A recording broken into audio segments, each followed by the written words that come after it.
கண்ணியத்திற்குரிய பெரியோர்களே, சகோதரர்களே, இன்று ஓதப்பட்ட சூரத்து தாஹா அந்த அத்தியாயத்தில் அல்லாஹ் தஆலா ஹஜ்ரத் மூசா அலைஹிஸ்ஸலாம் அவர்களுடைய ஒரு அற்புதமான வரலாற்றை அல்லாஹ் தஆலா கூறி காட்டுகிறார். ஹஜ்ரத் மூசா அலைஹிஸ்ஸலாம் அவர்கள் முதலாக அல்லாஹுவை சந்திக்கிறார்கள். அல்லாஹுடைய சந்திப்பு ஏற்படுகிறது.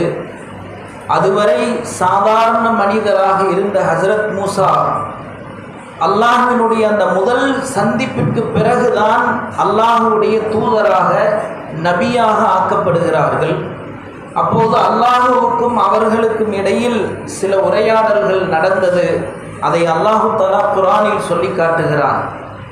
வமா தில்க பியமீனிக யா மூசா. ஹஜ்ரத் மூசா அலைஹிஸ்ஸலாம் அவர்கள் அப்படி அல்லாஹுவை சந்திக்கிற போது தனது வலது கையில் அசா குச்சியை வைத்திருந்தார்கள். இன்னைக்கு நம்ம எப்படி ஜும்மாவில் அந்த ஹுத்பாவின் போது அசா குச்சி வைக்கிறோமோ அந்த மாதிரி அசா வச்சுருந்தாங்களாம். இன்னும் நபி ஸல்லல்லாஹு அலைஹி வஸல்லம் அவங்களுடைய ஒரு சுன்னத்து அசா. இன்னைக்கு நம்ம பகுதியில் அது இல்லை, ஆனால் இந்தோனேசியாவில் நாங்கள் பார்த்தோம் ஒவ்வொருத்தரும் அசா வச்சுருக்கிறாங்க. இது நபியுடைய ஒரு சுன்னத். எப்படி தாடி ஒரு சுன்னத்து, தொப்பி ஒரு சுன்னத், அந்த மாதிரி அசா வைக்கிறது ஒரு சுன்னத்துங்களாம். இப்போ அல்லாஹ் அவங்க சந்திக்கும் போது அசா குச்சி கையில் வச்சுருந்தாங்க. அதை அல்லாஹ் குர்ஆனில் சொல்கிறான். அல்லாஹ் கேட்டால் நம்ம வமா தில்க பியமீனிக யா மூசா, மூசாவை உங்களது வலது கையில் என்ன வைத்திருக்கிறீர்கள்? உடனே ஹஜ்ரத் மூசா அலைஹிஸ்ஸலாம் சொல்லுவாங்க, கால ஹிய அசாய், யா அல்லாஹ் இது என்னுடைய அசா குச்சி. இதை வச்சு நான் என்ன செய்வேன்னா இலத்தலை, என்னுடைய கால்நடைகளுக்கு இலைத்தலைகளை பருத்தி போல நான் பயன்படுத்திக்குவேன். ரொம்ப சோர்வாக இருந்துச்சுன்னு சொன்னால் அந்த குச்சியை வச்சு அது மேலே சாஞ்சி நான் ஓய்வு எடுத்துக்குவேன் அப்படின்னு சொல்லி அதனுடைய பிரயோஜனங்களை எல்லாம் சொல்ல ஆரம்பிக்கிறார். இப்போ அல்லாஹ் சொல்கிறானாமா, கால அல்கிஹா யா மூசா, மூசாவே அந்த அசாவை கொஞ்சம் கீழே போடுங்க. கீழே போடுறான்னு பார்த்தா பாம்பாக மாறிடுது. இப்போ மறுபடியும் அல்லாஹ் சொல்ல பயந்து ஓடுறாங்க. லா தஹப், மூசாவை பயப்படாதீங்க, ஹுத், அந்த பாம்பை பிடிங்க. இப்போ பாம்பை பிடிக்கிறாங்க, மறுபடியும் அசாவாக மாறிடுச்சு. இப்போ அசா அப்படின்னு சொன்னால் கீழே போட்டால் பாம்பாயிரும், பாம்புன்னு சொன்னால் கையில் எடுத்தால் அசாவாயிரும். முதலாக அல்லாஹுடைய சந்திப்பு ஏற்படுது. அல்லாஹ் தஆலா ஈமானுடைய பாடத்தை அவர்களுக்கு கற்றுத்தந்தான். எந்த பொருளை கொண்டும் லாப நஷ்டம் இல்லை. நீங்கள் அசா குச்சின்னு நினச்சிங்க, அதை வச்சு நான் அதை செய்வேன் இதை செய்வேன்னு சொன்னீங்க. ஒரே நிமிஷம் தான் கீழே ஓட்டோன்னு என்ன ஆயிடுச்சு? எது உங்களுக்கு இத்தனை நாளாக பிரயோஜனம் கொடுத்ததோ அதை கண்டு நீங்கள் பயந்து ஓடுற ஒரு பொருளாக கூட நம்ம மாத்திர சக்தி உள்ளவங்க அப்படின்னு அல்லாஹ் ஈமானுடைய பாடத்தை கற்றுக் கொடுத்தான். ஆனால் இன்னைக்கு நம்ம சொல்ல வர்ற விஷயம், இங்கே அல்லாஹ் தஆலா குர்ஆனில் கோடிட்டு காட்டக்கூடிய விஷயம், மூசாவே உங்களது வலது கையில் இருப்பது என்ன?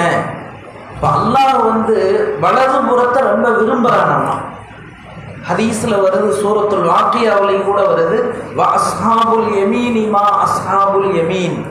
சொர்க்கவாசிகளை பற்றி அல்லாஹ் குர்ஆனில் சொல்லும்போது வலது புறத்தார்கள் அப்படின்னு ஒரு கூட்டத்தார் அல்லாஹ் சொர்க்கத்தில் வச்சிருப்போம் அப்படின்னு சொல்கிறான்.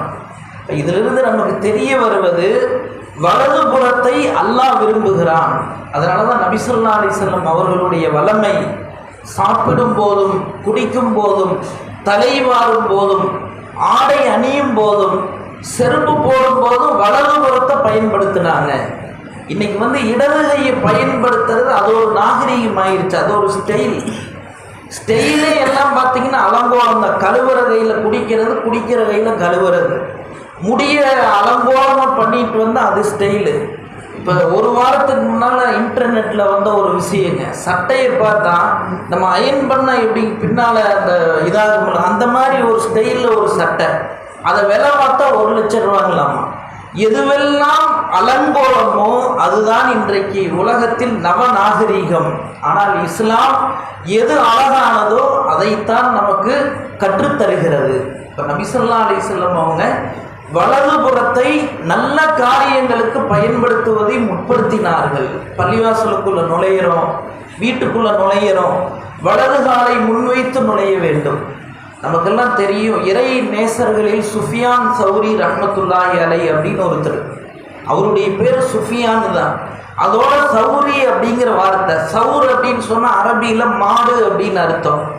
அவ்வளோ பெரிய பெரியாருக்கு கூட அவருடைய பேர் சௌர் மாடு. ஏன் அவருக்கு அந்த பேர் வந்தது? அவருடைய வாழ்நாளில் நபியோர்களுடைய சுன்னத்தை எல்லா நேரத்திலும் பேணுதலோடு கடைபிடிப்பவர். ஒரு நாள் பள்ளிவாசலுக்குள்ள நுழையும் போது மறதியை இடது காலம் முன் வச்சிடுறாரு.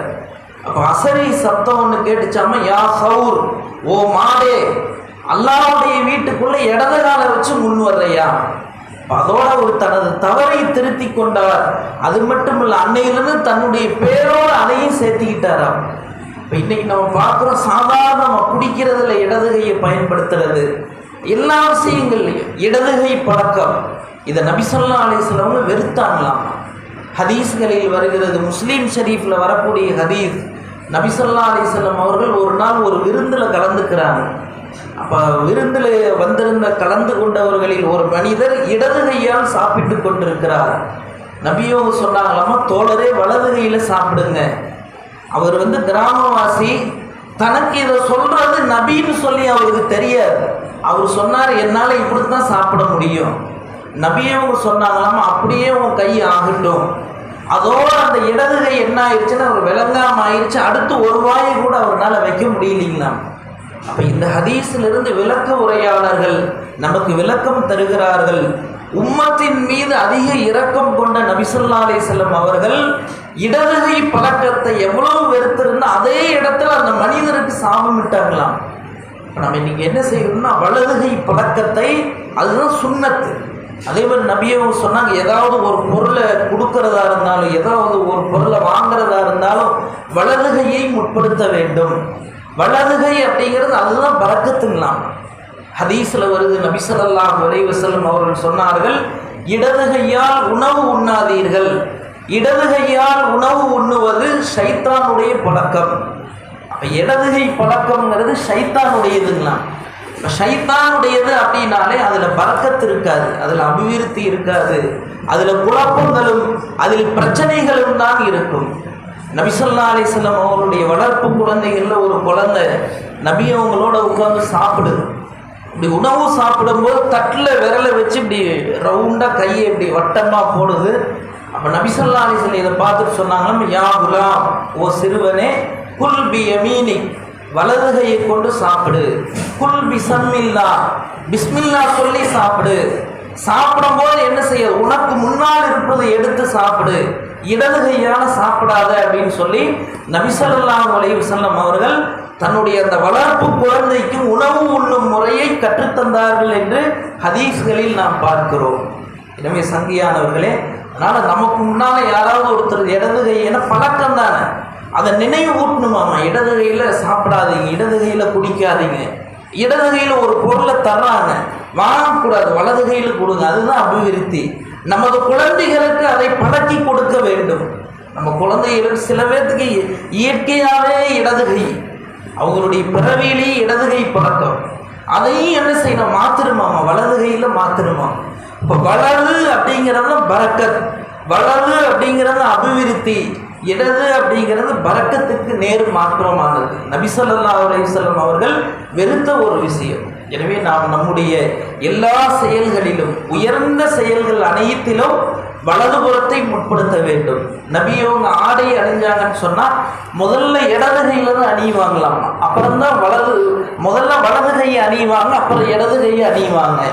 ஆடையை கலட்டுகிற போது முதல்ல இடது புறத்தை வெளியே கலட்டுவாங்களாம், அதுக்கப்புறம் வலது புறத்தை கலட்டுவாங்களாம். அதே போல் நபி ஸல்லல்லாஹு அலைஹி வஸல்லம் அவர்கள் செருப்பு அணிந்தால் முதலில் வலது காலை அணிவார்கள், அதற்கு பிறகு இடது காலை அணிவாங்க. செருப்பை கலட்டி விடும் போது முதலில் இடது காலை கலட்டுவார்கள், பிறகு வலது காலை கலட்டுவார்கள். அப்போ அந்த வலது இடது அப்படிங்கிறதுல நபி ஸல்லல்லாஹு அலைஹி வஸல்லம் அவர்கள் மிகவும் பேணுதலாக இருந்தார்கள். அதனால தான் ரியாது ஸாலிஹீன் அப்படின்னு ஒரு ஹதீஸ் கிதாப், அதில் இமாம் நபவி ரஹ்மத்துல்லாஹி அலைஹி அவர்கள் தனி ஒரு பாடத்தையே கொண்டு வந்திருக்கிறார்கள். நபி ஸல்லல்லாஹு அலைஹி வஸல்லம் அவர்கள் வலதுபுறத்தை எந்தெந்த சந்தர்ப்பங்களில் எல்லாம் பயன்படுத்தினார்கள், அதில் இதெல்லாம் வருது. தலை சீவும் போது, ஆடை அணியும் போது, செருப்பு போடும்போது, பள்ளிவாசலுக்குள்ள நுழையும் போது, சாப்பிடும் போது, குடிக்கும் போது, ஏதாவது ஒரு பொருளை மற்றவர்களுக்கு கொடுக்கும் போது, மற்றவர்கள் இடத்திலிருந்து ஏதாவது ஒரு பொருளை வாங்கும் போது, இப்படி உயர்ந்த சந்தர்ப்பங்களில் எல்லாம் நபி ஸல்லல்லாஹு அலைஹி வஸல்லம் அவர்கள் வலதுபுறத்தை பயன்படுத்தினார்கள். எனவே நாமும் நம்முடைய எல்லா செயல்களிலும் வலதுபுறத்தை முற்படுத்த வேண்டும். வல்ல அல்லாஹ் சுப்ஹானஹு வ தஆலா அப்படிப்பட்ட உயர்ந்த பழக்கத்தை நம் அனைவருக்கும்